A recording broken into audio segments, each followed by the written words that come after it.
అసలు ఉత్తరాంధ్రకి పట్టిన శని ఈ సైకో జగన్ 3 రాష్ట్రాల పేరుతో 3 ముక్కల ఆటలు ఆడుతున్నాడు.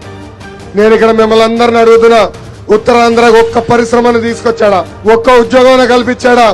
ఇప్పుడు 500 కోట్ల రూపాయలు ప్రజల డబ్బు ఖర్చు పెట్టి ఏకంగా విశాఖపట్నంలో ప్యాలెస్ కట్టాడు ఈ సైకో జగన్. ఈ డమాబుస్ ఎమ్మెల్యే ఇంటర్వ్యూ నేను చూసా. ఆయన పదే ఒక మాట అంటున్నాడు, ఆయనకి రాజకీయ భిక్ష పెట్టింది అన్న ఎన్టీఆర్ అని.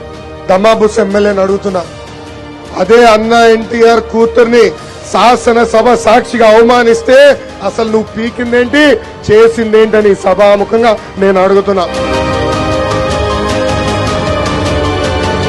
ఈ రోజు శాసనసభకి కనీసం గౌరవం లేదంటే దానికి కారణం ఈ డమాబుస్ ఎమ్మెల్యే.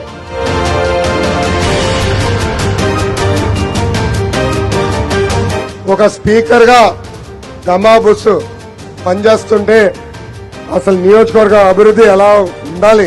ఒక స్పీకర్ ఒక మంత్రికి ఆదేశాలు జారీ చేస్తాడు. అలాంటిది సొంతంగా ఆదాయం ఎలా పెంచుకోవాలని ఆలోచిస్తున్నాడు తప్ప ఆమదాల వలస గురించి ఏనాడు ఆయన పట్టించుకోలేదు.